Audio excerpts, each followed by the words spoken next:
Hey everybody, and welcome to episode 18 of Joystick Maverick. What's up?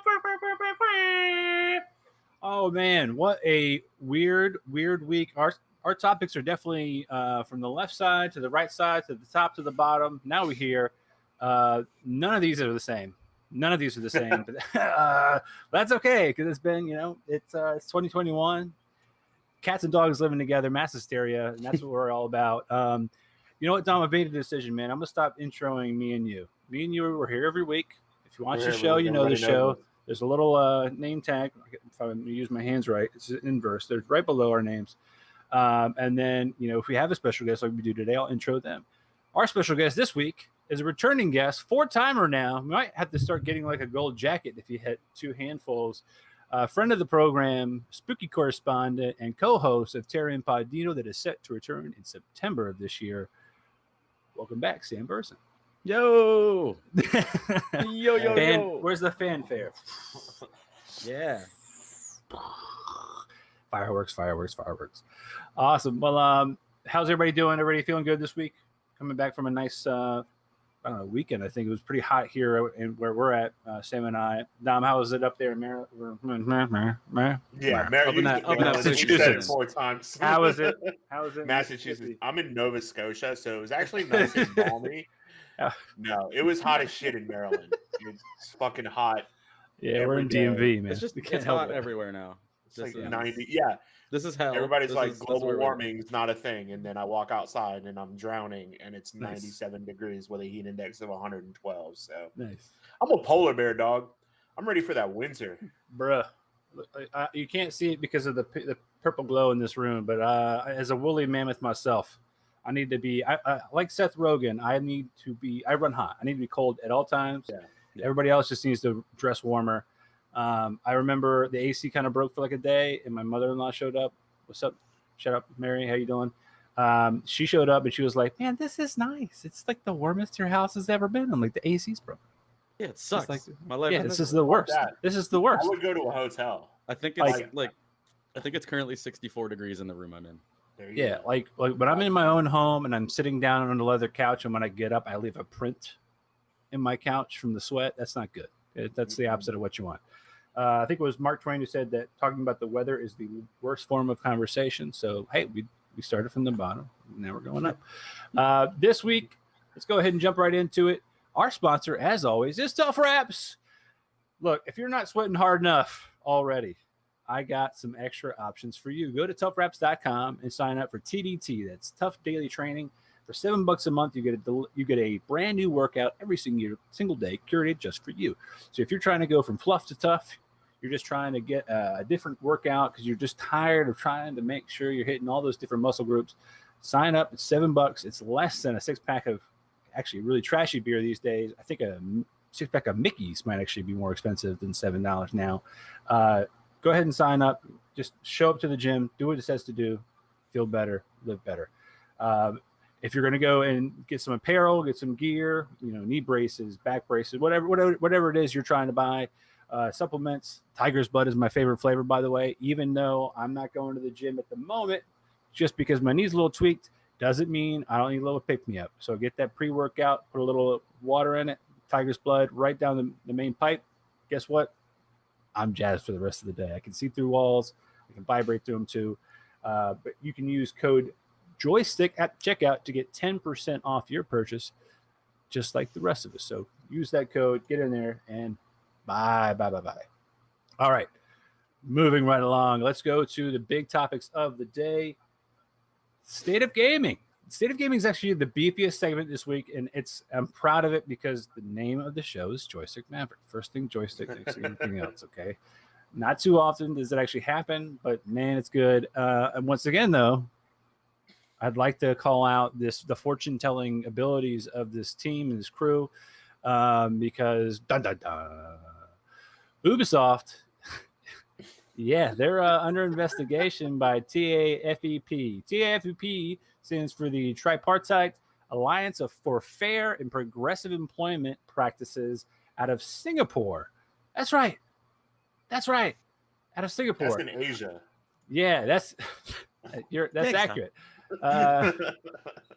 Geography with Dom. Yeah. New podcast coming from Joystick Maverick. The studio currently working on Skull and Bones is being investigated by a national watchdog for fair and progressive employment practices over claims of sexual harassment and workplace discrimination. TAFEP, which I've already slandered their name a little bit, told the Straits Times that on July 23rd, it had received anonymous feedback to media articles about allegations of workplace harassment and unfair treatment at Ubisoft's Singapore studio. What I think is horrific is not just what happened or allegedly happened at the Singapore studios of Ubisoft, is that this actually sounds less horrific than things that happened at Activision and Blizzard. Which is just getting worse every day. Right. Now more and more. Right. I don't want to skate over it. That's all the details we have right now is allegations and a little bit of like jiggery pokery. Like there it is. We kind of there's things are going on there, but I think there's actually been further developments in the Activision Blizzard relationship. And I know you guys were talking about it before I hopped on. So if you have any insight, please feel free to share because that was definitely news to me. So this actually just came up in a Discord chat that I've got running with some of the folks that I game with right before I hopped on here, who are big Blizzard stans. You know, they've been playing these games for 20 years and still play the 20-year-old games, but like not just WoW. They're big Diablo heads and everything. Like I was never too big into Blizzard related stuff outside of, you know, like Warcraft and some StarCraft here and there. But apparently, rumor has it, and a lot of it comes from this one online personality, Riker, that Activision is going to dissolve Blizzard and turn it into a like new studio called Activision Insight. But also in the process of all of this, supposedly they're planning to strip their publishing name from the Call of Duty franchise and take it off of Battle.net. So I've got a lot of opinions. But they're renaming McCree. Yeah, I want to hear Dom's take first. I want to hear Dom's take first. So yeah, no, I read the same thing, and if you watch the Call of Duty announcement trailer from Gamescom, all that there is no Activision anywhere in that. And yeah, it seems like Activision is just on fire perpetually and things just keep happening. The other thing that just happened is that McCree, who is a character from Overwatch, he's like a gunslinger. They're renaming that character because he's named after a Blizzard employee who's at part of the center of this controversy. And has just recently left the company. Yeah, just recently left the company. So they're renaming McCree. Man. So none of their games. But that's one of the things. That's one of the things. Renaming McCree. That the fan push for that happened around the same time that they were pushing to have the characters in WoW renamed as well. Yeah. But I think Blizzard slept on it for a little bit because Overwatch is kind of a dead game right now. It's kind of in flux because Overwatch 2 is supposed to be coming out. None of their shit's being worked on right now, too. Like, WoW is at a full stop when it comes to development. They're trickling out information regarding 9.1.5. 9.2 is not even in development right now. It's at its lowest player base of all time. And I'm playing the shit out of it right now, and it seems empty. And I hate to say it's going to come up again, Tom. And apparently the player base is starting to reach levels of toxicity formerly only known to the Activision side of things with Call of Duty. That's my biggest question mark, right? Like, so Blizzard has, granted, a checkered past with appropriateness, but if you're Activision, like, why are you going to dissolve the Blizzard brand and then turn right around and then name it after yourself as Activision Insight? Like, why would you? I don't get that. I mean, maybe to them, maybe the fallout to them is like Blizzard actually is the more tarnished brand, and Activision is the one that's kind of like sticking out the most. And I'm making like a reference in my brain to like the show Entourage. Now, granted, You just heard a white guy reference Entourage. That's fair. It is 2021. It came out the year I graduated high school, so sue me. But there was a big brand that was trying to take over a little brand, and you keep the bigger name, sure, but arguably Blizzard's a huge flipping brand. I mean, it's got 2 decades plus of content, right? Like, why would you explode that? Do you think that that's really what everybody's concerned about? Is the name? It's definitely not the name that's a problem. It's the actions of people in leadership and all that kind of, like, you can't, like, blowing up a name is like painting over mold, right? Like, I just changed the name of the thing. No, it's still mold, but now it's just a different color. Like, what are you talking about, man? The only thing that I think is happening, if this is even true, because this seems completely crazy. Like right now, I mean, and crazier things have happened in the last year or so. I mean, we spent a year in lockdown because of a pandemic. But this seems to me as if this actually is happening, Activision comes out and is like, hey, we fucked up. Blizzard fucked up. We're nuking and repaving the whole thing. Like, it from top to bottom. So leadership and all that. So this is one of the things that we were also talking about on the side, was just, this comes across as Activision's way of saying, like, this was all Blizzard. And Bobby Kotick, who we call Bobby Blizzard, with our little bot that we created for Discord, the general consensus is, Activision makes more money off of Call of Duty than anything else that they own. So anything that they can do to distance themselves and point the fingers at Blizzard helps them. And the reason that we think that, I mean, as many issues as there might be with the community right now in WoW, just go into any lobby for a Call of Duty game and just, it's fucking toxic. Just listen to the shit that gets said. Yeah. It's a Venn diagram of the exact same people that probably worked at Blizzard doing this awful shit. And that Venn diagram's a circle.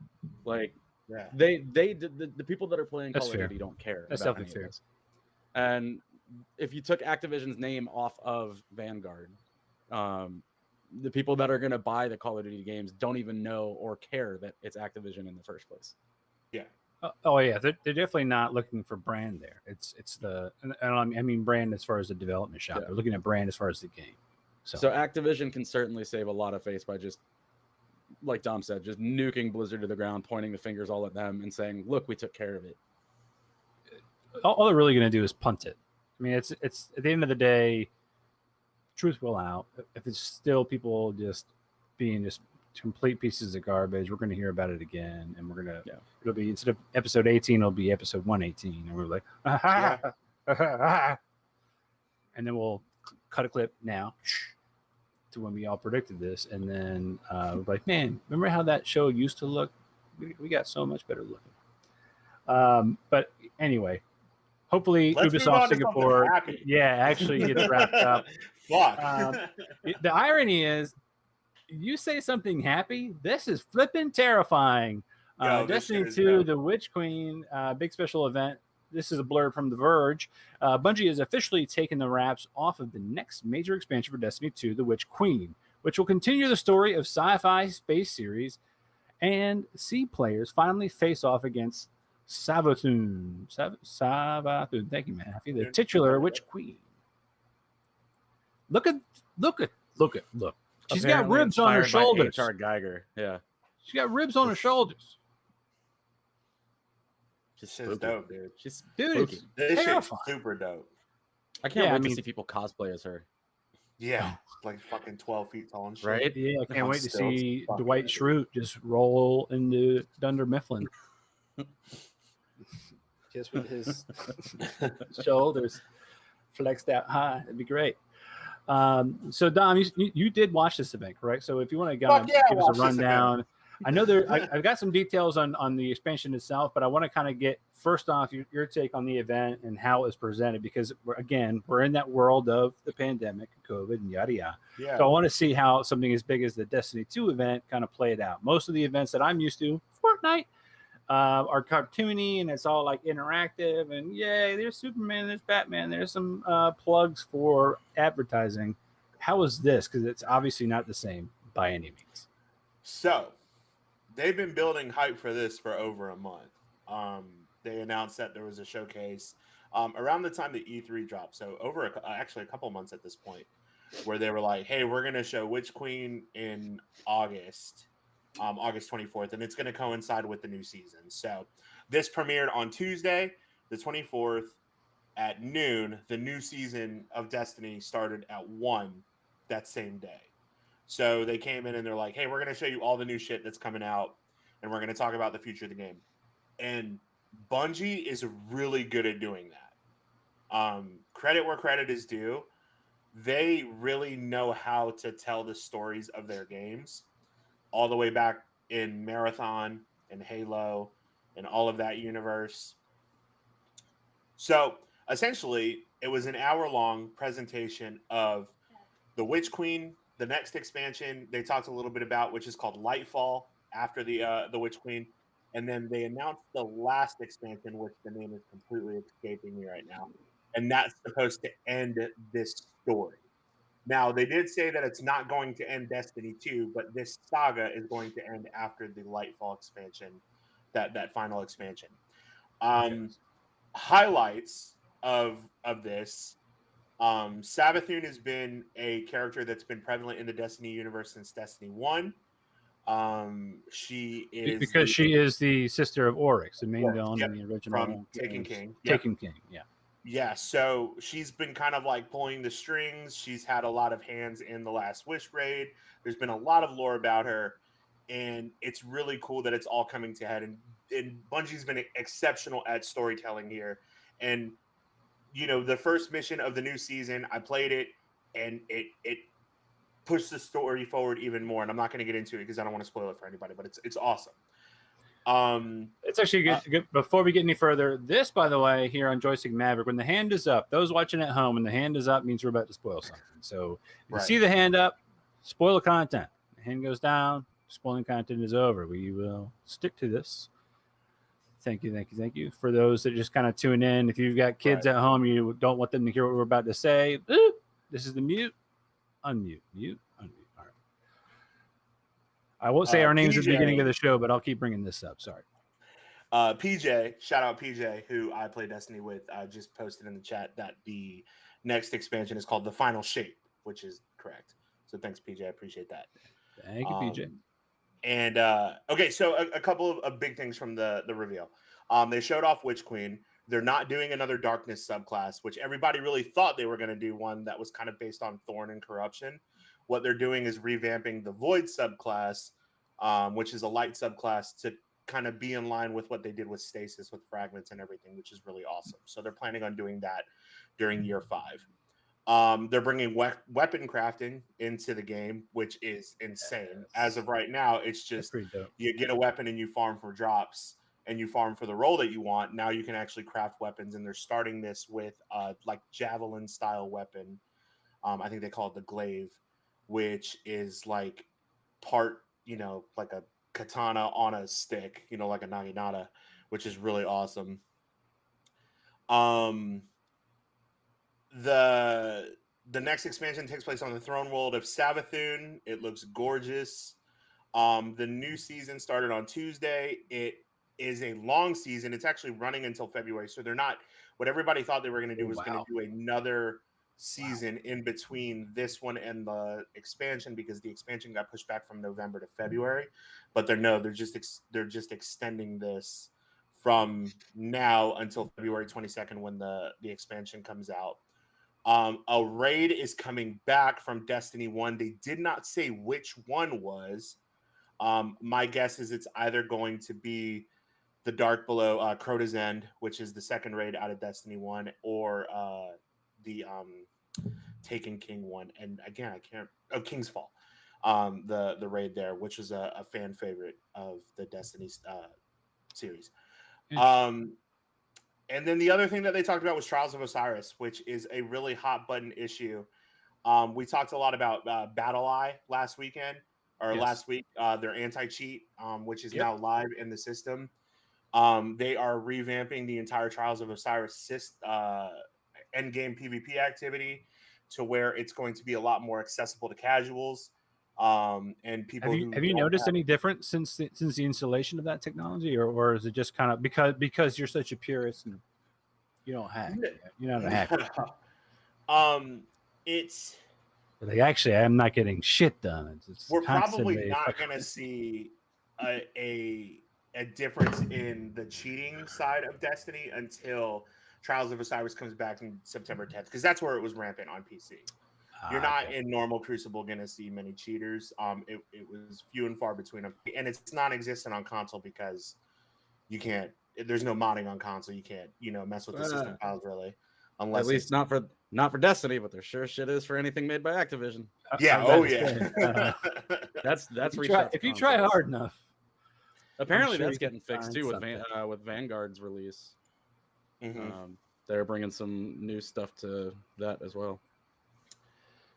But this is awesome. And the last thing I'll say is that they did a retrospect. This is the 30th anniversary of Bungie as a studio. What the hell were they making 30 years ago? That's what I'm saying. Marathon? I just counted my age. I was like, did they make golf? Because I remember I remember video games 30 years ago. I didn't know they did the Oregon Trail. Holy shit. But they're doing this whole event for Bungie's 30th anniversary, where in Destiny there's like themed armor and there's a themed dungeon. So this is an in-game event, not like a physical person event where we should all try to attend. It's an in-game event. And it's free to all players. There is like a premium version that's paid that you could buy, like it's part of the season pass, or you buy in addition to the season pass, that gives you access to like a retrospective dungeon, which is pretty cool, that takes place in the Loot Cave, which is famous in Destiny 1, where people just sat in front of a cave on the Cosmodrome and shot at it for hours, literally hitting the same spot over and over again. But yeah, it looks cool. They're bringing like armor from Marathon. Sounds thrilling. Yeah, that was boring back in the day, dude. But what? people did it. I don't even want to open that can of worms, because that just, to me, I don't know how it made it to Destiny 2 if Destiny 1 was just pegging a spot on a wall. Well, no, you actually go in this, and they're doing a thing now. They want to open it. I'm just making. I'm riffing here. I'm riffing. So Gamescom for Polygon, bunch of big stuff coming out of this. A lot of it, I'm very. All right, so first off, I'm gonna slightly pat myself on the back here, because the reason we all got together in the first place, Joystick Maverick exists, is because I realized I didn't know shit about shit. I didn't know shit about shit. I didn't know it wasn't going to be shit. And as far as being in gaming at all, and I'm happy to inform you that I've learned something along the way. Here we are on episode 18, and I'm starting to pick up some words, some names, some things I understand. But I'm really proud to say that the very first thing on my list here, I knew before Joystick Maverick. I'd heard of Saints Row, and I remember that game, and I remember playing it all the time when I was supposed to be working at GameStop. It was awesome. Yeah, and I'm so happy to hear that Saints Row's getting a reboot. Every game just got better and better, and like crazier and crazier. And then the last one almost fragged my old PC. Like, what year is it? I don't care. I'm stoked about it. Like, this is hell awesome. Yeah. I think it's better than Grand Theft Auto, but that's just absolutely. Because here's the thing: if you want a 4-foot-long purple dildo as a weapon, Saints Row had it natively. Yeah. Grand Theft Auto, you had to have a mod. I'll take the game that has it by default. There you go. Oh, and man. they just pushed the boundaries. They did, because it's the funny thing is, if you look at a lot of the like Let's Play videos for GTA, because it's all on GTA Online now. Yeah. You see nothing but endless mods that are reskinning the game to make it look like Saints Row. Yeah. Did you play the third? Say it again. Yeah. What? You played Saints Row the third? Did you remember the moment when you're in the helicopter and you're flying over the hotel? Yeah. And Kanye West's Power starts playing, and you jump out and you rocket launcher, and I'm like, dude, this is the game. GTA did it first, and GTA did it really well. Saints Row did it better. Yeah, for sure. Can't wait. The next up on this list is Midnight Sun. So Marvel XCOM. We've got Blade in this. You got Doctor Strange, a couple of other notable Marvel characters. I don't know too much outside of this for as far as Midnight Suns. I'm not even heard of it. As far Let as me tell you who's really upset about this game. Mike Mahaffey is really pissed about it. Shout out the man behind the intro song. I've got a lot of just positive comments coming in about that intro song. Mike killed it, baby. You killed it. Yeah. The intro is dope. Love it's it. fire. It's been stuck in my head all day. Literally, I played it just to make sure I had it queued up for the show properly. I heard my wife humming it to my kid. That's how good it is. If this is going to be, the one thing we take away, we're just going to start making a new version of Coco Melon, and it's going to be with that song as a lead song. So, but I digress. So Midnight Suns. Oh, he's not happy about. No, he's not happy about it. He's a perfectionist, man. He's a perfectionist. No, he's not. He's not happy about the game. He's happy about the song. Oh, Midnight Suns. Okay. Yeah, I'm banging on two different subjects. All right. So Midnight Suns. What's his beef? Where's the beef? It's an XCOM game. Yeah, I love XCOM games. So do I. I'm with you, Sam. I love XCOM. I want to know how you take a Marvel style game, like an XCOM style game, and throw Marvel heroes into it because there's permadeath. Are you really telling me that I'm going to lose all of my Marvel heroes? Because if you take that out, then it's not an XCOM game. There's no punishment. That's why I'm stuck on Wasteland 3 for the same reason. Because I don't want my whole team to die. The next game I listed out, obviously Halo Infinite release date and limited edition controller and console. So not only is it hard enough to get just a flipping normal brand new Xbox, now we've got a limited edition for Halo Infinite, which is probably the edition I would want anyways. But damn. I tried to pre-order it. But damn. Any luck? Hell no. I got to the cart, hit checkout, sold out.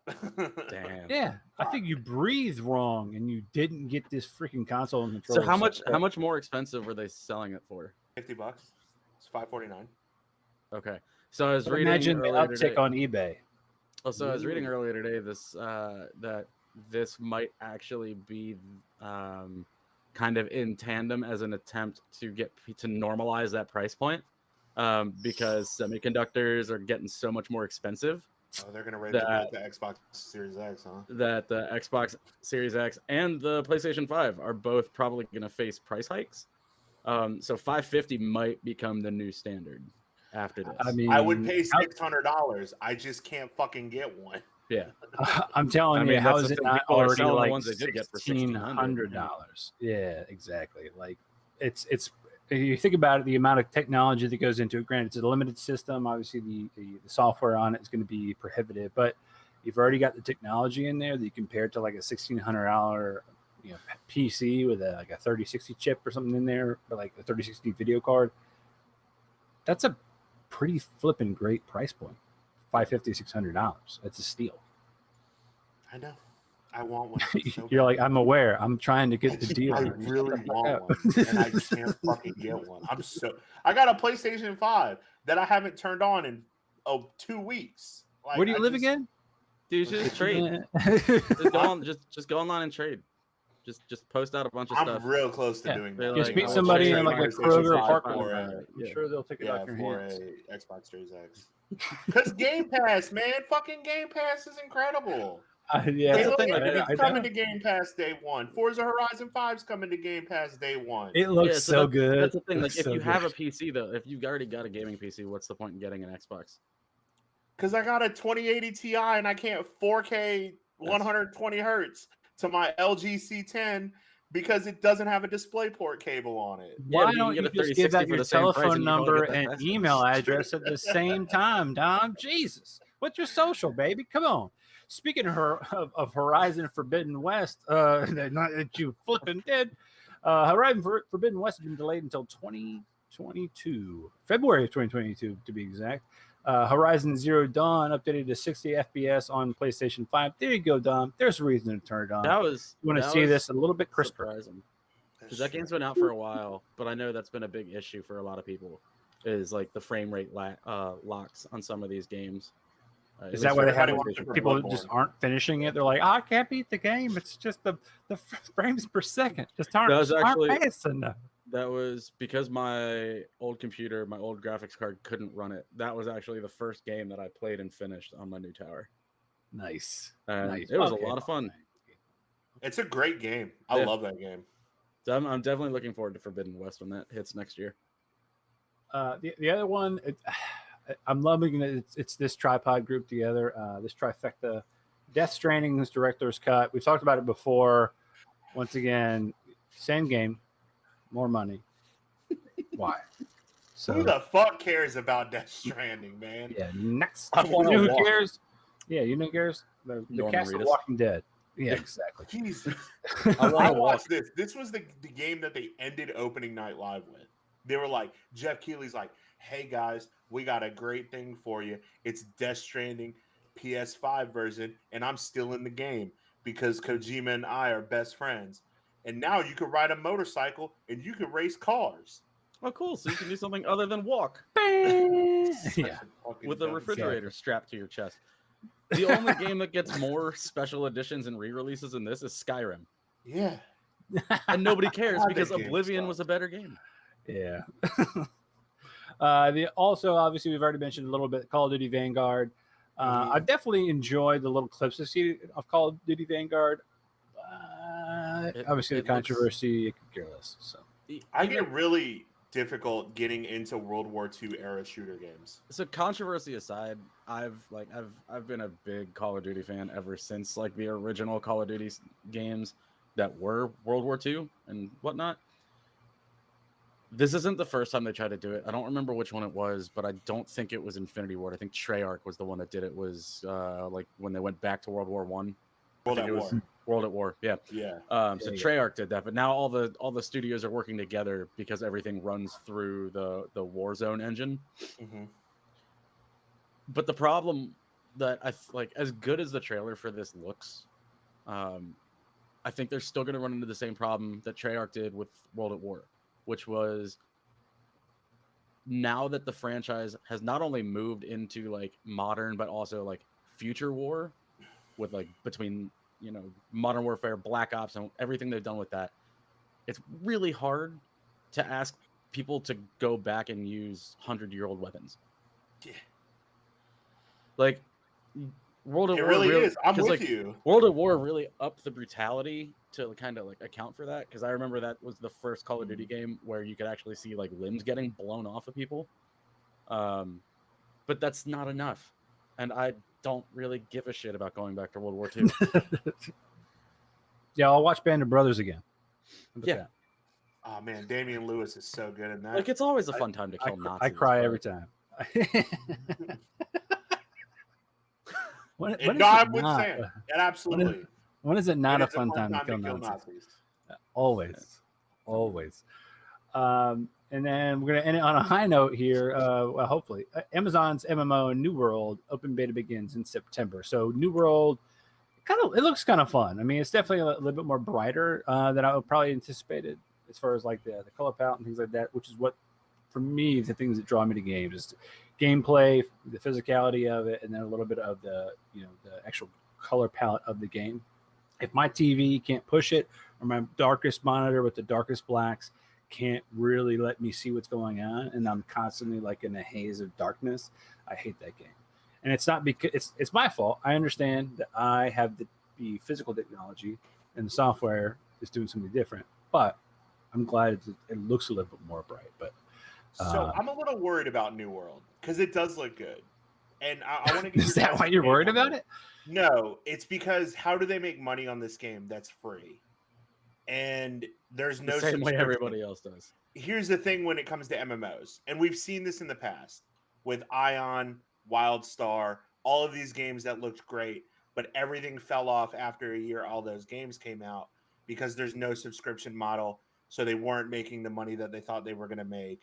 And then there's no content that comes out, and then the game dies off, and then there's a niche crowd that plays that game still, but there's really not any development. It's games like think of like Star Wars Knights or Star Wars The Old Republic, which is not I've still top got friends tier, playing it. Yeah. but people are still playing it, and it is a subscription-based game, so they've made that money on it, and they continue to put out consistent content updates. You know, I'm guessing New World is going to have a bunch of stuff up front. They're going to put out a roadmap. There's going to be a lot of content that keeps coming out, and they talked about it during their presentation at Gamescom. But I think after a year, that game is going to fall off because it is not subscription-based, and I think that's the problem with MMOs. I still think there's going to be a lot of paywalled stuff. You think so? Yeah. It is Amazon. Yeah, and that's the only reason. And so it's either there's going to be paywalled stuff, or there's going to be incentives to like be a Prime member or some shit. Yeah. And there's another part of me that like this is their first foray into it, and they know, you know, MMOs are big right now. Like they kind of faded off for a little bit, but they definitely made their way back. I think Amazon's using this as like a, you know, toe in the water kind of thing to see what they can pull off, and what they can do. And I'd be surprised if they're expecting this game to last more than like a couple of years. Yeah. I'm definitely on the side of Sam here, where as far as longevity, but if you'll bear with me, I'm going to put on my tinfoil hat here because Man, we got a lot of segments now. I love it. I know my Geography with tinfoil Bob. hat segment. Conspiracies with Ernie. So I'll throw this out there. All right, say you want to become, you know, not necessarily a big game developer, but say you want to use machine learning, artificial intelligence to anticipate behavior across a massive group of people. What do? You make something that people are going to use, and they're going to use it free, right? Make it entertaining enough that they're kind of stuck in a loop, that you can use those loops and those predictive algorithms to potentially understand the way people talk. And maybe this is just a big giant ploy, Dustin Tin Hat here, big giant ploy for Amazon to build something that, you know, will get people on the cycle just long enough for them to use it somewhere else. And you see this, you've heard this conspiracy before with the military having, the military's got they're watching Call of Duty for like these masterminds of military tactics, and or Flight Simulator from Microsoft, that they're going to be great jet pilots. But hear me out. They just pushed a giant flaccid object into space. Why not use something else that seems kind of, you know, unobtrusive to give you more understanding of the rest of the world? Okay. And maybe help you build something brand new. 2 quick questions. Bunch of money. Is that giant flaccid object Jeff Bezos? Yes. Yes, it is. Yes, the second question. The second question is: It's not that like 90-year-old woman, whoever that supposedly was in space.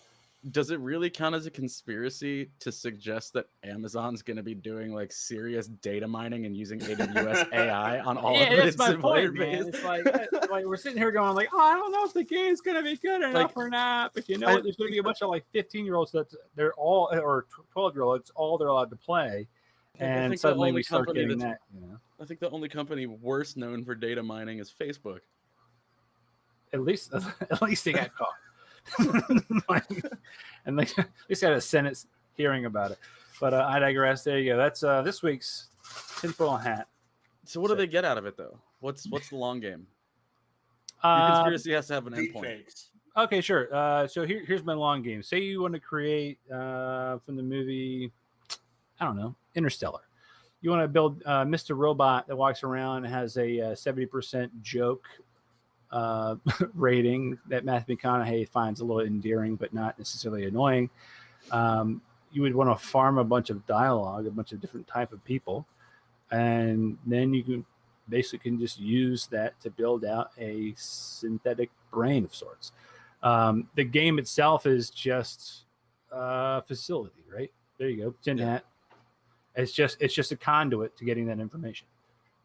And if you're Jeff Bezos and you're like, I can build a clock inside of a mountain, what do I give a shit about $100 million to make a game that just farm a bunch of people's vernacular or lexicons? Yeah. I think as the sole resident of the dingy conspiracy corner on Terra Incognito, I gotta say yours is a lot less far-fetched than any of my usual conspiracies. But oh, come on. So no, I think that's good. I think yours is a lot more realistic. But the one thing I will say, you need more lizard people. Yeah, More lizard people. wow. More black helicopters. I more know. lizard I know. We people. mentioned the giant flaccid object in space, but you got to throw some lizard people in there too.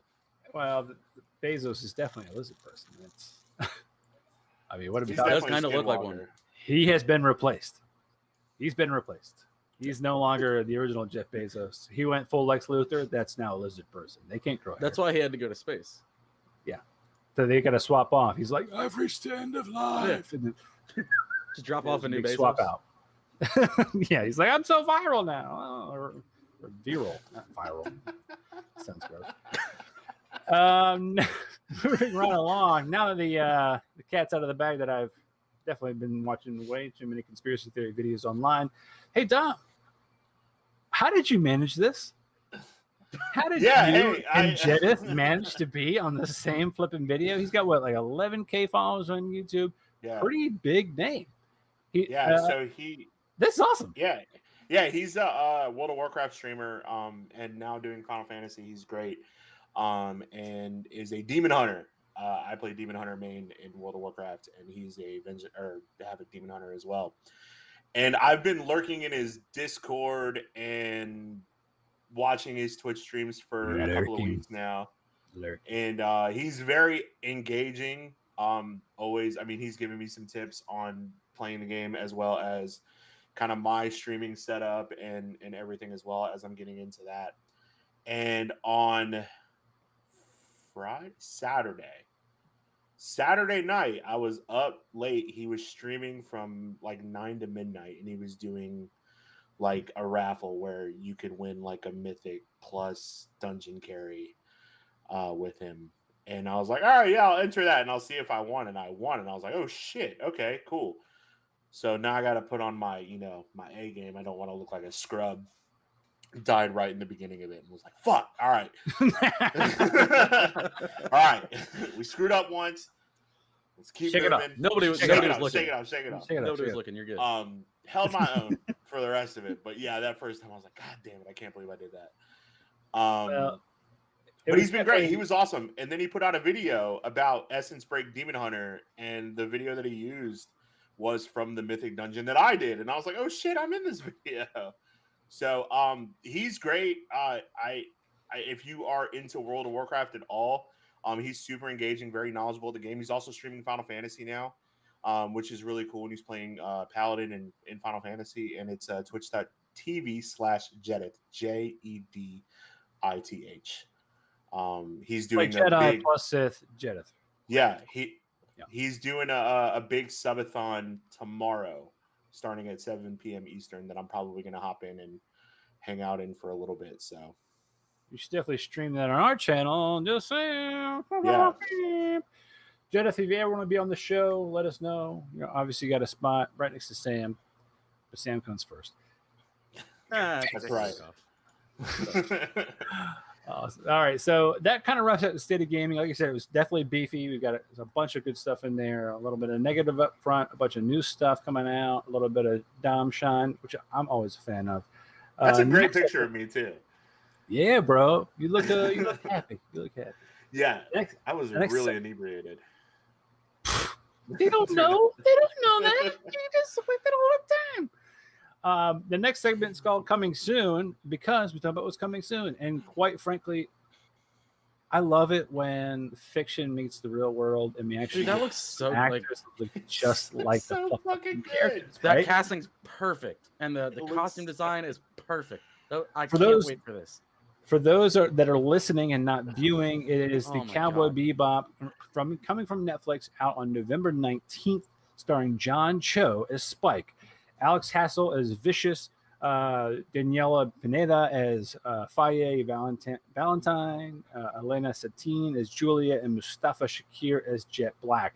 The plot synopsis, just guess what? It's probably really close to the Cowboy Bebop cartoon. A ragtag crew of bounty hunters chases down the galaxy's most dangerous criminals. They'll save the world for the right price. It's just like the Sonic movie, right? When they tried to change the model for Sonic, we revolted. This movie was like, no, you gotta you gotta look like these characters. This is He the costume looks like department Spike. Fucking nails He it. apparently had to Nails lose like it a so ton of weight good. for this role too. Like John Cho was Well, never a big guy, but like he Yeah. got slim. It paid off, man. It paid off Yeah. hardcore. I'm definitely a huge fan. So whatever they're doing, keep on doing it. I'm excited for this movie. Like, So am I. November I'm is so definitely excited for right. this. It's right before Thanksgiving break. There, we get a little bit of this. I'm probably gonna watch it 2-3 times, and of course, it's gonna be, if not on the new releases, it might hit a final round. So Oh yeah. we'll talk about it yet. So- Even his hair looks like spikes from fucking Yeah. from Cowboy Bebop. Like I watched Cowboy Bebop on Toonami, man. I'm so Oh, yeah. excited. So there's Netflix on their Netflix Geeked account. I love that. They put out a behind the scenes like cast video on Twitter. It's 40 seconds long and it's Corgi Vision. So it's Ein running around and like interacting with the whole cast, and it's amazing. I hope that's in the show. Oh yeah, I hope it's in this. I'm I really hope that that's like a part of this. I'll send this over to you guys because it's definitely worth the watch. Well, thank you very much. We'll definitely John post Cho it is an on our incredible Twitter. actor too. Oh yeah. Since Harold Harold Kumar was not his first stop. It was, or not his last stop. It was definitely his first stop. He's killing it. He was great the in other- The Exorcist TV. I don't know if you guys watched that. They did an Exorcist TV show for 2 seasons, Oh yeah. and he was in the second season. He was really great in that.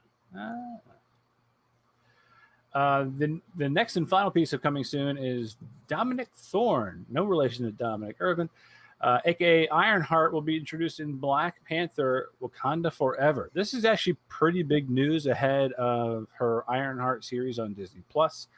Yeah. I mean that to me, I'm glad to see them trying to tie that in much earlier, because there's an audience that just doesn't want to pay for Disney Plus. I get that, but there is an audience that also is willing to go to the movie theater and see Wakanda Forever, and maybe they'll get a little bit of a segue there. But I'm really excited for Dominique Thorne. That's going to be big for her as a career move. At the same time, I think it's going to be really impactful for the movie and the actual story that comes out of this Black Panther Wakanda Forever film. So This is like the I can't first wait. character really that has their own TV show that was not like a main character of the movie, that was actually like introduced in a major Marvel movie, because they're doing like, so Haley Yes, Steinfeld as Kate you're right. Bishop You're right. is being introduced in the show. Yep. She's not being introduced in a Hawkeye movie or in Captain America. Right. she's Like being Isaiah introduced in Bradley was Jessica. introduced in Falcon Winter Soldier, Right, Falcon and the Winter Soldier. but not in a major motion picture. So to your Right. point, So this is cool. that's definitely a big step. She's the first of her kind, and that's gonna be massive. Yeah, It's dope. I'm excited for that. That movie keeps getting. We don't know shit about it, but that movie keeps looking cooler and cooler based on who they keep bringing on. A lot of the comments from like cast and crew is like, we're gonna do Chad proud. So I'm definitely I hope so. happy about it. Next up is new releases. This is kind of a tight new release this week because I've only seen one of them. I'm interested in seeing what you guys have seen, if any, because the first one that I've seen is our first one up, The Green Knight. Oh, you watched this? Yeah, I did. What'd you It think? was $20 to rent. I'll describe it this way. If you're going into a film and you think it's going to be an epic kind of Knights of the Round Table battle royale kind of thing, this is not the movie for you. If you're coming into this with the symbolism that the poster is even trying to convey to you, and then you watch it for the dramatic effect, the use of symbolism to relate to the original storyline, and that kind of thing, that's great. The other audience that I think is really going to enjoy this movie, and this is going to be funny, hopefully, is people that play like MMORPGs. If you're the person who plays a game and you know that the main story arc is I got to go to this dungeon and kill that boss, right? But before you do that, you go and you meet all the NPCs and you do all the side quests before you actually ever get there, then this movie is for you. If you're not that Okay. person, if you're like, fuck side quests, And this movie drags. It drags hard. And not only did it just drag once because you think you reach a destination, and I will not describe, but it drags twice. And then finally the movie ends. That's all I'm going to say. I'm not going to say how it ends. I'm not going to say It's not occurs. It's not a good sign when you say finally it ends. Dude. Yeah, you're not making me want to watch this movie, Ernie. I mean, you know what? A lot of the times I'm like, oh, this movie's awesome. It's so great. And I feel like at some points I got to just start chalking it up to like, this didn't really grab my attention. You had more positive to say about Jupiter Ascending and that trash fire that Netflix. You know I did not. I fell asleep every time. Every time. Look, Dev Patel acts the shit out of this role. He does a great job of it when I was awake. But for the parts that I was like skimming through, I did not notice any change in the story. But there, to my point though, when I kind of finally got like, oops, I didn't go far enough fast forwarding, I was like, oh man, that's actually a really good piece of symbolism. And I was like, am I missing a lot here? The answer is, yeah, probably. Do I care? No. Because I'm trying to watch all this stuff from this week, including the new DC Titans episode, the What If from Marvel, and all the other things that we watch, which is not even on the list today. We're not even going to talk about none of that is. Because because I know that our final segment is going to drone on. But this movie was definitely, like I said, it was a good movie. The costuming, fantastic. The environments they created, wonderful. If you're going to sit down and watch it, sit down and watch it. Do not be impatient going into this movie or you're going to have a fucking bad time. I'm not going to watch this movie now. Dude, I'm down. I was going to watch this movie. Listen, I'm not going to watch it now. If you're in one of the, 14 states now that that cannabis is legal, this movie is right up your nut. Right up your alley. The word green in here is not pun intended, but now it is. Okay, trust me, it's visually fantastic. However, moving right along, Reminiscence. Norfest 2. This has some really terrible ratings. I have not seen this, but Michelle, my lovely one, described it as like a confusing poor man's Inception. Like Hugh Jackman, still look good, buddy. Still look great. Oh yeah, but I mean, like now it's like, oh, the minute a movie starts effing with memories, I'm already on the fence about it, and it's not like to be rude, but again, this is kind of definitely one of those moments where like, there's a reason that HBO Max and Warner Brothers decided to release this movie towards the end of August, right before Labor Day weekend. It wasn't on Labor Day weekend; it was right before Labor Day weekend. It feels like it's in a dead spot. Like there's definitely a dead zone where people are thinking about vacation. They're trying to wrap up work. You're like, you know what are we going to watch tonight? I don't know. Maybe this. Maybe we're going to watch this tonight. Okay. Well, it's got Hugh Jackman. I like Hugh Jackman. HBO Max either. I've seen this movie trailer more than I've seen the King's Man trailer at every movie that I've trailer. been to over the last year. I've been to a couple of movies since things started opening again, and this movie keeps popping up, and I keep turning to my wife, and I'm like, first of all, Hugh Jackman is a vampire because he looks younger here than he did in fucking which doesn't make any sense to me. I think there's some kind of like jellyfish that they're just harvesting and rubbing on their flesh. I don't know. Just a weird Australian thing. They just keep getting younger. Just put it on the skin. Use the Kelly Mcgillis effect. Okay, Kelly Mcgillis, who played Charlie on Top Gun. Nice. She looks like what a normal person that's Tom Cruise and Hugh Jackman's age looks like these days. I'd like. But that's the thing. Like even Tom Cruise has gotten to the point where like he's looking old now. He's starting to look old, and I think some of that's just like the stunt stuff that he does is kind of starting to take its toll a bit because he's like broken every bone in his body at this point. Hugh Jackman, legitimately, like this is what Hugh Jackman looked like 25 years ago, and I don't understand it. Like you know how like some people do like ice baths. Shout out Joe Rogan. And every other athlete ever. Like they do ice baths and they jump in a sauna, like that kind of stuff. Some cryotherapy. Right. Do you think that like Hugh Jackman, Keanu Reeves, and people like this that just don't age, they like they just dip themselves in a bath of lotion? And just I don't know if you. I'm assuming. I'm assuming you watched the latest Bill and Ted. Keanu Reeves definitely aged. Yeah, he looks Oh, old well, now. yeah. Well, yeah, he No, I'll tell you definitely is exactly what it is. rickety, So but you know that questionably decent movie that Hugh Jackman did that I do believe was also a Christopher Nolan thing, The Illusionist yes, Prestige? no. or Yeah, Prestige. Prestige. Illusionist was Ed Norton. The Prestige was the one where he was creating clones of himself, right? Yeah, with David Bowie. Yeah.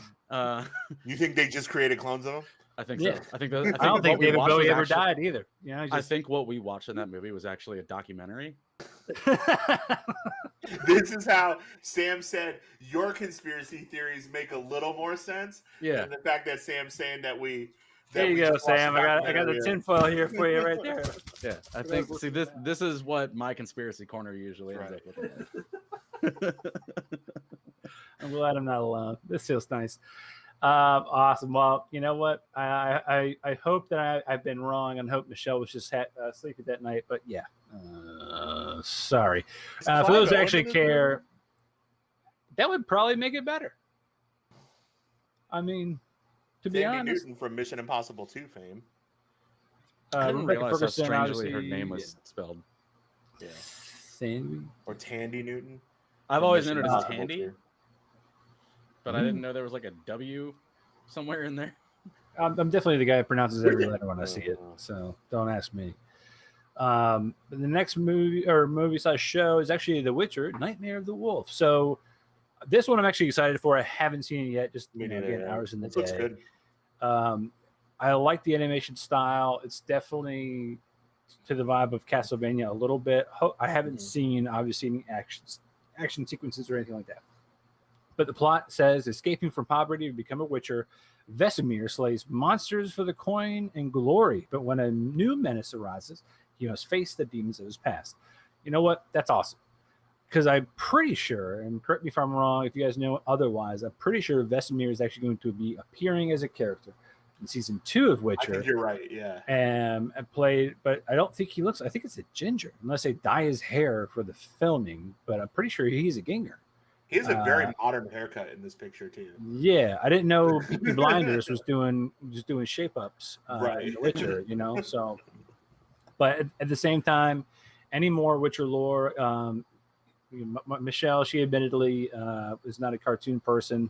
I've definitely pushed her towards Castlevania, Rick and Morty, those kind of things that have a little bit more maturity involved, and even she is like excited about seeing this because she's just so fully involved in the Witcher lore, and I gotta probably give that up to our boy Hank for killing it as Geralt. So that's right. I don't call Henry Cavill anymore. You guys are on a first name basis. Where you First call name each other. basis. Does he call you Burnist or like Earn the Burn? He's Big just Ern. like bigger. He's Big Big Ern. Ern. He's like Big Ern. I'm like, what's up, Hank? Big Ern. You know what I'm saying?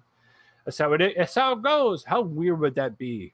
Wherever at some show, and all of a sudden it's like, "Yeah, what's up, Big Ern?" I turn around, and it's flipping Hank. Like, "What's up, dog? I'm gonna cry now. Thanks, buddy." And then he would just wrap you in those massive arms and But he's got to reload high him. five. Yeah, he Just reloads gotta his reload arms, him high first. fives you, and every bone in your hand breaks. But you don't care. You're just happy. You're just happy to be in the moment. I'm like, it's Then he asked cool. you to be on his raid team in Warcraft. And you just ride Like, off into the sunset. I'm on like, a- I'm sorry, Hank. My character's only level 50 because I haven't played in 15 years. I can't believe you're still playing. As I'm waving my arms around, boneless like Harry Potter. But I digress.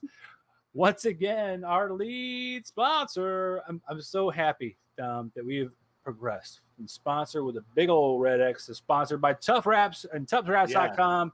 If you're going to get your supplements, by the way, supplements, Dom and I had a discussion with AJ, the COO of Tough Wraps, and he explained really succinctly what supplements are. Supplements like pre-workout, post-workout, all those things, they are supplementing what your body already produces. They're not additives. They're not anything that you just don't produce naturally. They're just giving you a little extra. Do you take melatonin at night? Yeah, you do. But guess what? Your body also produces melatonin, which is what triggers you to go to sleep. When you take caffeine, your body also produces caffeine. That's what actually makes you wake up.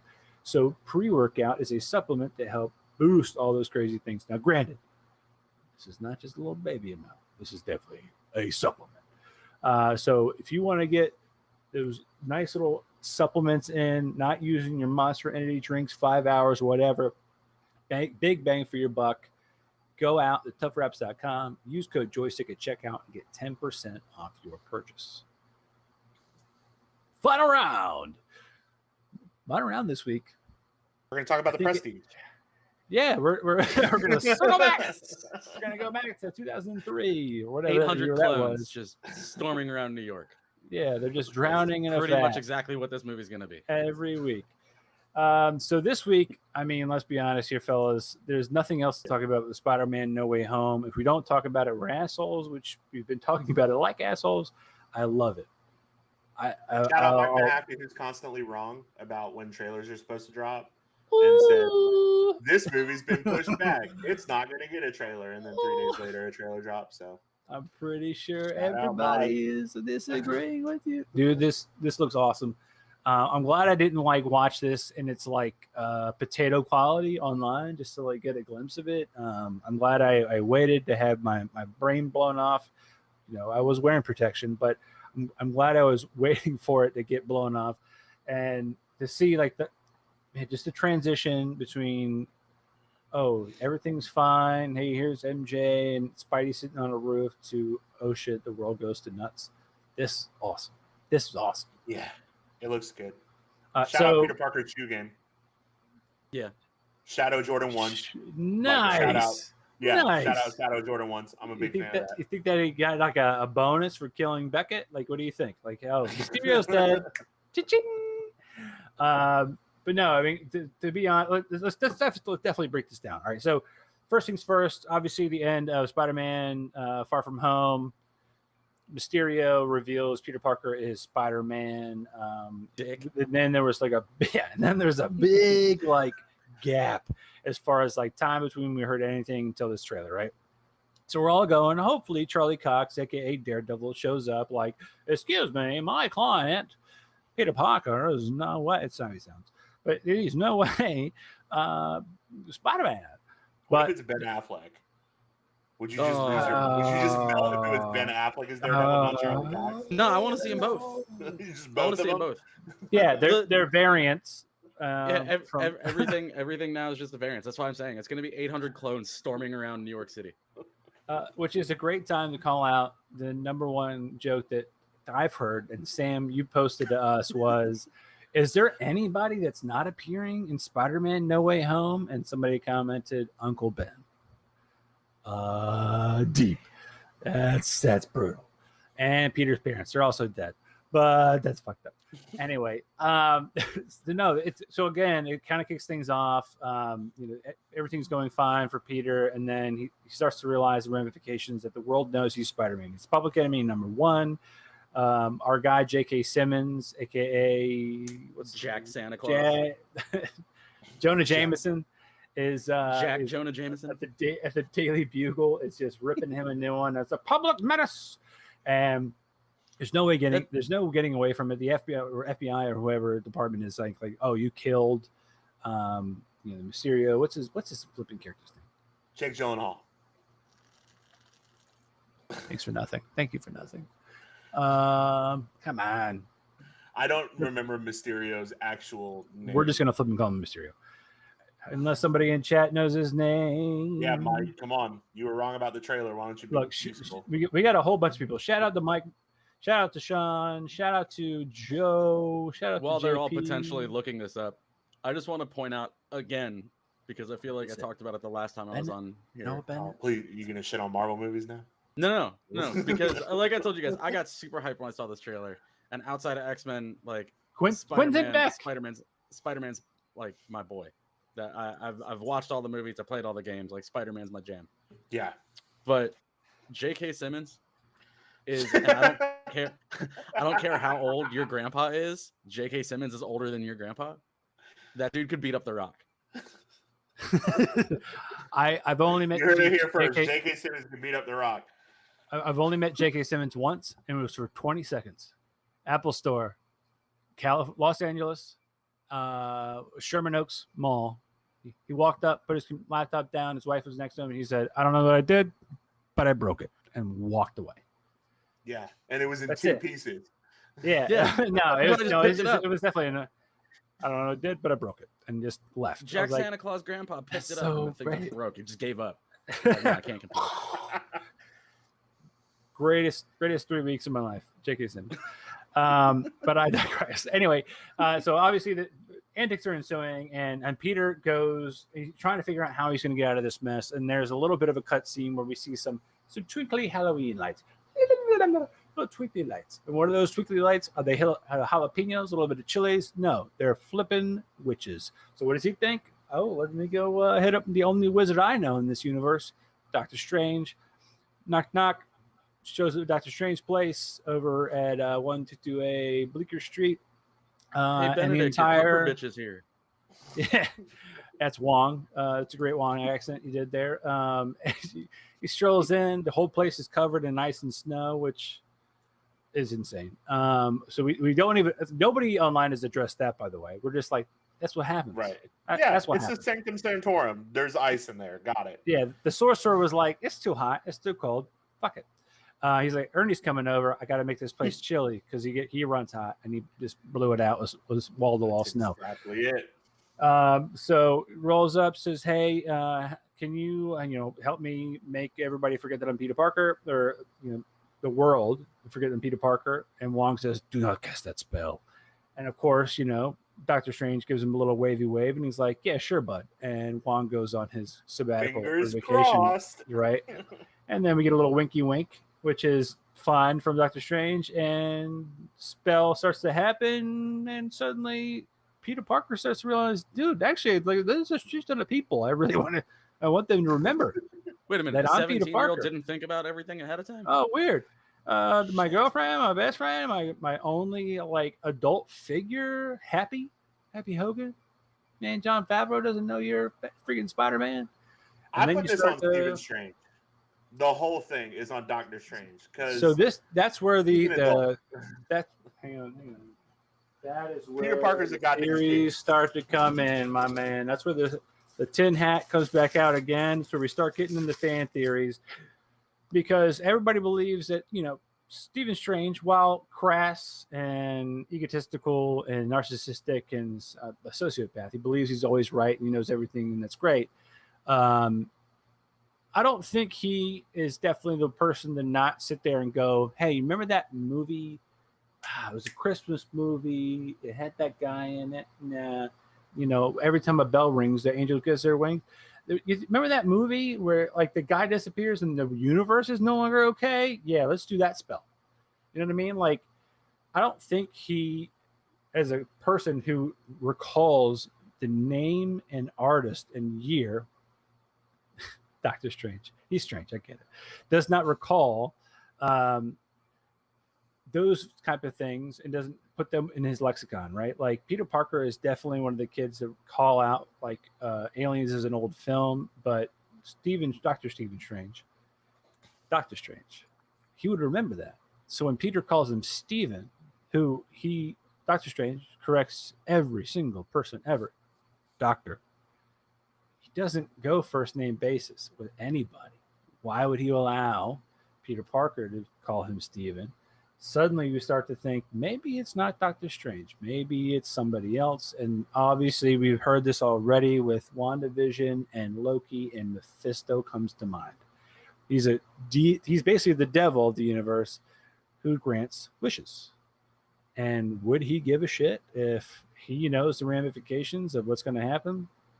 And a lot of the signs are pointing to that as a character that would be evil enough to grant that wish. Plus, a lot of people are just saying like, "Oh, well, Doctor Strange is such a, he's so I'm right all the time." Maybe that is him. Maybe he just hasn't learned his lesson hard enough yet. Maybe he'll learn that in the multiverse of madness. But I'm kind of leaning towards the not Doctor Strange piece. So to build on your theory, okay? Because now we're spin foiling here, all right? Yeah, we're spiraling out of control with my spin foil. Doctor Strange is actually a clone of Hugh Jackman from The Prestige. Yes. Could you imagine if Mephisto was played by Hugh Jackman? I would lose my mind. I would go broke seeing that movie. I would see that movie every day. I would just move into the theater. A Twitter theory that I'm seeing online and I think this was started by King Ithalian, who's another. He's been streaming for years. Is that remember in Infinity War when Doctor Strange saw the 14 million something thousand things where and they won one? Yeah. What if Doctor Strange saw the one, but it wasn't them beating Thanos, it was them beating Kang the Conqueror. And everything is leading up until Kang the Conqueror. And this is the path that he has to take. I'm okay with that. So I saw that and I'm like, okay, I don't think that's the case even a little bit. Because think about this. We just talked about Dominique being Ironheart and being in an MCU film based off of her show. What if Kang the Conqueror was introduced in Loki, but all of a sudden it's actually Kang the Conqueror, not Doctor Strange? He's not really necessarily doing magic. He's just from the year 3100, and he has the technology to warp time and space. And this is what happens. Oh, I need more tinfoil for this hat. I need more tinfoil for the hat. And it's actually David Bowie. The whole time. We're bringing this back to the Prestige because now I'm going to watch Prestige every single time. As long as we get Michael Caine, that would be great. That's a good Michael Caine. That's not bad. Ernie does this shit where he'll do like one line from an actor and he'd be like, "Fuck, that's a really good Michael Caine." What do we do when we fall down, sir? We pick ourselves back up. We shit our pants. But no, I think that. So the next part is obviously, then it's like a shotgun blast from there, right? Yeah. Jump cut. Antics ensue. Oh my God, there's the train that's splitting. It's like becoming, I don't know, a worm from Dune. Obviously, just chaos. But the biggest things for me is like the hype from the next several scenes. One of them is, this bright yellow lightning that could just be normal, whatever lightning, whatever. Yeah. But typically in the comics, this bright yellow lightning comes from Electro, played by Jamie Foxx, which we know is supposedly on the bill for this movie. So instead of having his like blue, hurt your eyes, now he's got a warmer color electricity based on the comic book, which is very cool. Then we see what could be, in a very small freeze frame, what looks like some kind of big wave of sand blocking electricity shot towards a Peter Parker. That could be Sandman, who has always been a double agent of the Sinister Six. And then we get the pumpkin grenade, which is granted not a pumpkin in the movies from Sam Raimi, but it's orange. Whatever. And you hear the Willem Dafoe laugh, and you're like, "Fuck yeah, I'm in." Yes. Hype. Yeah. I'm going to be honest. That pumpkin grenade and that Willem Dafoe laugh triggers me very hard. Dude, it's not like a memory down memory lane. It triggers me from the Avengers Infinity War trailer where we saw a big Hulk running in a suit that never happened in the movie. It was in that trailer and it never existed. And I swear to Christ, if I don't see a Willem Dafoe just blowing shit up on a glider, I'm gonna lose my mind. That when I saw the grenade, that's when I texted you guys because I was like, all right, I'm in. I'm back in because I saw Dom post. He was like, I don't care about the Sam Raimi movies. I was just like, well, you're wrong. How dare you? Listen, I think you're taking me wildly out of context. I was like, well, you're wrong. All of Sam Raimi. It's like, this shit's gonna be lit. Dom doesn't give a shit about the Sam Raimi movies. Which I was definitely watching Ash and the Evil Dead recently, so I'm like, yeah, screw you too. The third movie is one of the best unintentional comedies of all time. I will put Sam Raimi's Spider-Man 3 up against Jingle All the Way. I was gonna say Army of Darkness. Nice. There you go. Or you could put it up against a Mel Brooks, like Blazing Saddles. And if it was like satirical, like this is a comedy, these are comedies. Dude, the dance scene. You'd be hard pressed not to giggle your ass off. They cribbed the dance scene for when they did the Joker. The whole thing with the Joker dancing down the steps was pulled directly from Sam Raimi's Spider-Man 3. Yeah. Oh yeah, his like. Yeah. Yeah, his arms shooting out and leg kicking out. Best unintentional and then comedy finally, of the last 20 years. the next thing, what do we see? We see these gigantic octopus mechanical arms coming out of just smoke and dust, and then we hear, "Hello, Peter." It gave me chills hearing that man's voice say "Hello, Peter" again. I was like, I don't know what fucked up the spell that bad that this guy still knows is Peter Parker, but we're fucked. This is awesome because he's aged super well. He's still got that. He's another guy that looks the same. Yeah, he does. Yeah, man. I don't know what like vampire thing they're doing, man, but I'm all about it. But that gave me chills. And then, of course, you get all these breakdowns of like the next scene is like Peter Parker, aka our Peter Parker, Tom Holland, wearing the same suit, evidently from Spider-Man 3, the same like color and like texture suit from Spider-Man 3 when he tries to go to the play and doesn't get in and he's all but hurt or whatever. And then he puts the suit on. They're like, yeah, this moment you see the villain. It's very like center shot. People are dying. That's how much I love the Marvel Cinematic Universe, is that like there are so many people that just put hours and hours and hours into not just like dissecting the frames and looking for little snippets of content, but actually putting like film theory into their ideas, right? They're like, oh, yeah, this center shot shows that this character is the most important. And if we're going to have a hero or protagonist to respond to that comment, it's got to be just as tight on that character. And he's clearly not as tight, so he's got to be talking to Tobey Maguire. Like that's, I love that. To me, like that's the best thing on the internet. It's too complicated a way to explain the fact that they're going to get all of the old Spider-Mans in. The easiest way to explain it is when they added "I'm the Juggernaut, bitch" to the Juggernaut in the movie. You know that the writers pay attention to the online zeitgeist around this and all of the memes. The easiest way to explain this is the Spider-Man finger point. It's gonna happen. Yeah. Every time. The Spider-Man finger point's gonna happen in this movie. I can guarantee. It's gonna be awesome. Take it to the bank. I can't wait. I mean, unless they do like suddenly it's like the Spider-Verse where they just like have the spider sense wigglies above their head, like, oh, wiggly wiggly. And or if we get Spider Pig, that'd be great too. But no, I definitely enjoyed the trailer, and I'm glad we made it our final round today, because to me, like, there's all the Spider-Man movies, except for Andrew Garfield's, I didn't like it. He was probably comic book accurate dialogue wise. I didn't really care for enjoy him at all. I liked his. I think he was my favorite Spider-Man.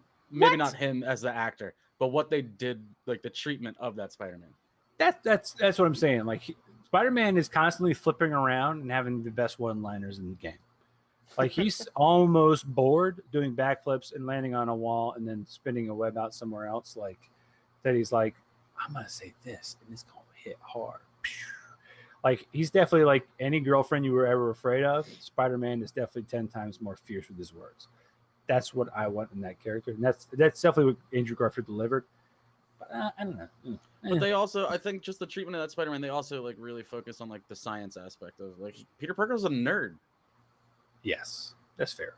And they really leaned into it. Like the movies weren't as good, but that particular Spider-Man treatment was my favorite. Nice. Of course, we get what's his face too in there as the police chief. It's gonna kill me. Gwen Stacy's dad, comedian, who's in the show Rescue Me. Dennis Leary, thank you. Dennis Leary. Goddamn. He's in the Sandlot. He's in the Sandlot. That's what you got from that? He's been in a shit ton of things. What do you... Oh. He's in the Sandlot. God, we are such kids in the 90s. What the fuck is this? He's Smalls' dad. You're killing me. A stepdad, actually. Yeah. Oh my God, you're right. Damn, it's been a long time since I watched that movie. We'll play some catch when I get back, huh? Yeah, you're your mom. You're the man of the house now.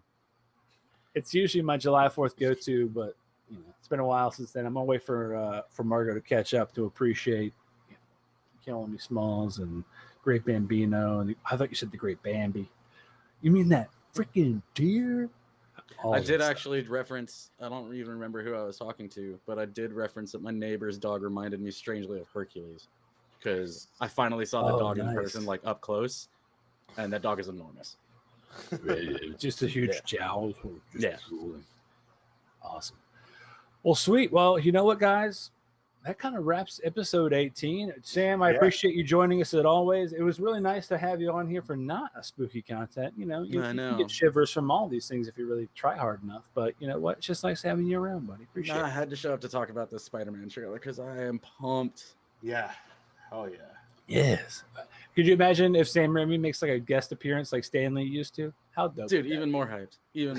But see, the only thing, this kind of goes back to, you know, when you guys first had me on and got me to watch Loki and everything. This goes back to what I was talking about there, though. The jumps between like the shows and the movies and the movies and the shows, it's hard to keep up with all of it, especially if they are actually tying all of it together. And so like if if all the stuff that happens in this movie gets tied back to like Kang and everything they talked about in Loki, like that's a lot. And I'm still not 100% sure that I have it in me to watch like 37 movies. I mean, you're talking to the right audience. This is a bunch of comic book nerds who used to hate having to get comic 27 because it was a crossover that referenced that one thing that happened that somebody said in one line, and you always get a little footnote like this was in Thor episode number 27. That's why I like what DC is doing now, where they're just like all of our movies are their own thing. Yeah. It's definitely more convenient. I'll give you that. It's definitely more convenient. But I mean, the Marvel Cinematic Universe is definitely playing towards the paperverse of that. Paperverse that's not catchy enough. We got to go. And how far are they into like phase whatever they're in? Didn't they have like a 10-year? Didn't they have like a 10-year plan or something that they released? I think it's mid phase 4, right? We're definitely mid. I mean, we're in like 5 title things now. We got like maybe 12. Because Endgame was the end of phase 3, right? Yeah. Yes. I mean, you get 3 years. We're probably into year 1, right? So we're definitely in the beginning. We're heading into the mids. That's why the only thing it wouldn't surprise me if that whole theory about it being Kang isn't actually that far off. Just because, like, I know the scripts aren't written for everything, but like the head runners of these movies, like they've got a plan. They've got the shit diagrammed out like Charlie's actual conspiracy board. Yeah. No, I definitely I'm on your side of that. And I will say, I'm going to call out chat here. Going back and forth a little bit. One of the things that somebody called out was, you think Bruce Campbell will make a cameo? And no. Mike Mahaffey said, yes. He said, if not in Spider-Man, then definitely in Doctor Strange in the Multiverse of Madness, which was the April Fool's joke that got me so hard when Doctor Strange shows up. Yeah, and it was like, oh, the Necronomicon. It was like, oh, actually, that was April Fool's, you freaking dingus. I'm like, oh, man. I was hoping. He will not, because Bruce Campbell is celebrating his retirement by living on his farm and smoking weed in his lavender fields. Not even a joke. He might be too high to notice he's on the film. Or maybe he already filmed it, and they're like, all right, high five. Yeah, direct comment from him. He is done acting after Ash vs. Evil Dead got canceled.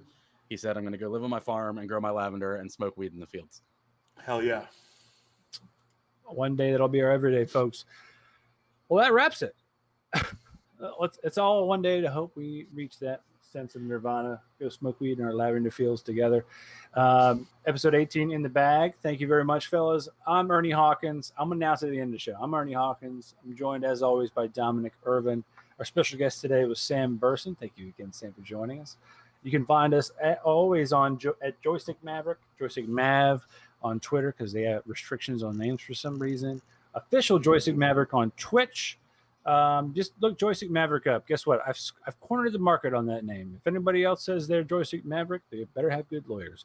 Otherwise, I hope you guys have a good rest of your Thursday or Friday if you're listening to us on the podcast, or if you're watching this next week. Enjoy this little clip here. But thank you. See you next time. Good night. Peace.